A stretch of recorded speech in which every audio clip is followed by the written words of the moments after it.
So let's get into this definition of blended learning. Our friends at the Christensen Institute have spent a long time cataloging about 100 different examples of blended learning all across the country. And I think this is helpful to have sort of some common language.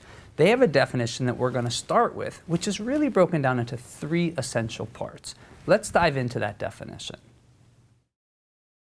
So the first part of this definition is actually pretty straightforward. It basically means that students are learning online. But the critical part is this part here on the end of the definition. It's the part that says that students will have some element of control over the time, the place, the path, and/or the pace of learning. Michael, tell me a little bit more about that time, path, and place. Yeah, so the really big idea here is especially on the path and pace piece of this, which says that students don't all learn at the same pace. Sometimes you might be able to whiz through something and really understand it quickly.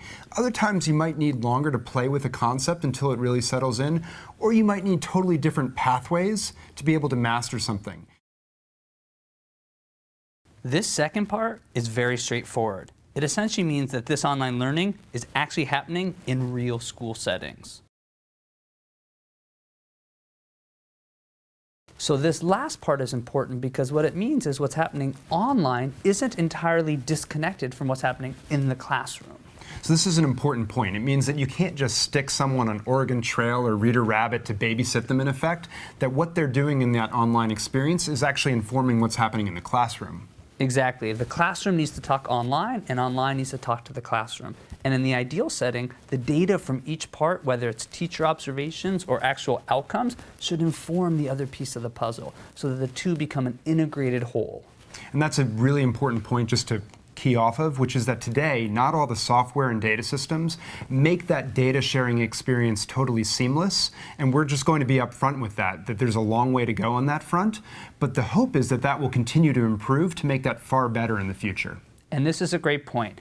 A lot of what we're talking about in this course is still an ideal. Reality's not 100% there yet. So if you're keeping score at home, feel free to start your list of all the things that aren't quite ready yet. The software isn't perfect, the data doesn't talk to each other, and yet you can still do this work. You just have to accept that it's the early innings of this baseball game, and it's still messy, and that's where the role of the human being and leadership really comes in. So now that we've gone through the definition of what blended learning is, let's try out your understanding of what is and is not blended learning through this in-video pop-up quiz. So let's take a look at these examples and talk about whether they are or are not blended learning. Example 1 is students responding to a teacher. It's great that they're using a tablet. It might be more efficient, but this is just technology being put into the classroom. It's the old system done digitally. Not blended. This second example is blended learning, and the reason is it's actually using a method called the flipped classroom. It's basically shifting the instruction online out of school time so that students have control over the time and the pace of what they're learning. They can press pause, rewind, go back over a concept that they didn't quite understand, and then they get to use the time in classroom to really dive deep into the actual concepts of the trial to extract far more meaning out of this experience. And this is an important idea that we hope with blended learning, we might be able to make education a little more efficient and free up some time for some, quote, deeper learning type activities. And it's clear that an example like this, where the students get to do a simulation, is probably going to be a more powerful learning experience. And that was enabled by the teacher using technology to gain some time. It's great that this teacher is using a digital whiteboard. It's great that the students are taking notes on their laptops. I would argue all those are good efficiency gains, but again, just tools in the classroom. We're not changing the fundamental role of the teacher or the student. We're not going after a more personalized education. This is technology making the old system better. But in our definition, it's not blended learning.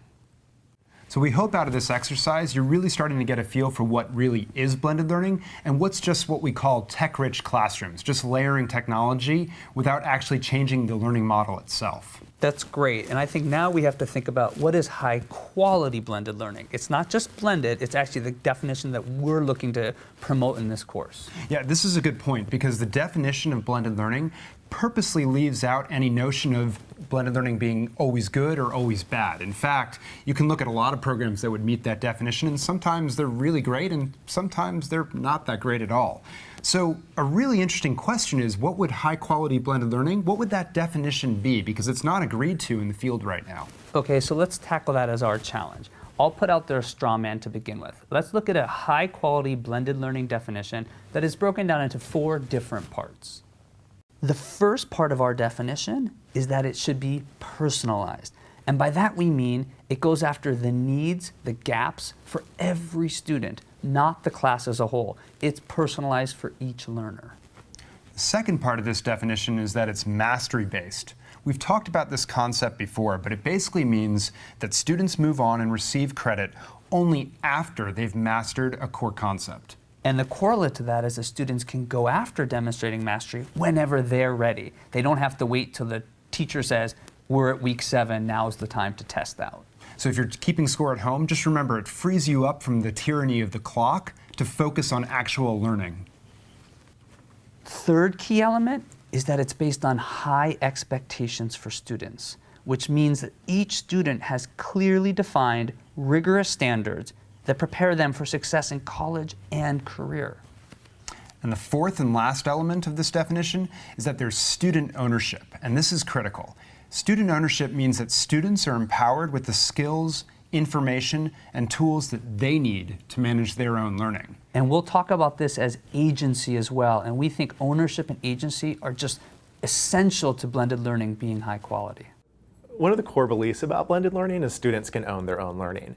And just from an educational standpoint, we want kids to be able to do things without the teacher telling them what to do. I mean, that's just basic what it means to be educated, what it means to be a learner, and I think folks get that.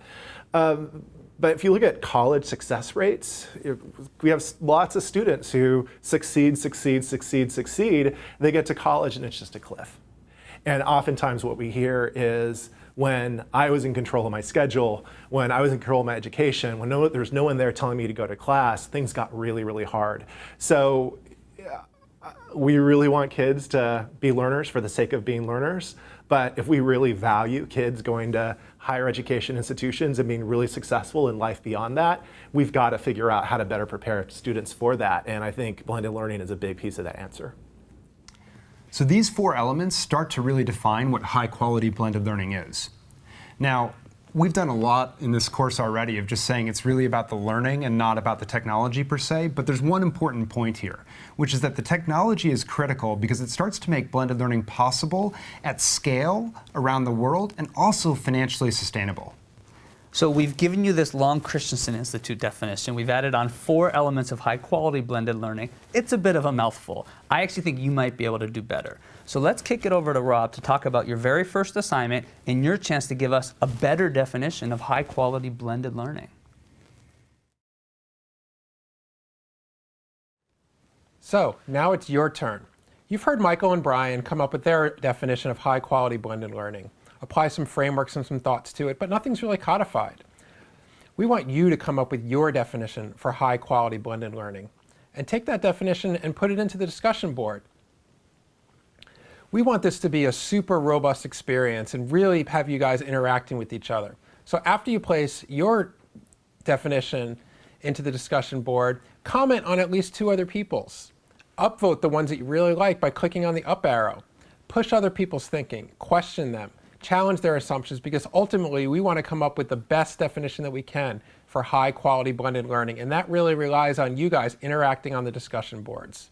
And who knows, maybe one of these definitions is going to end up as the go-to definition for high quality blended learning.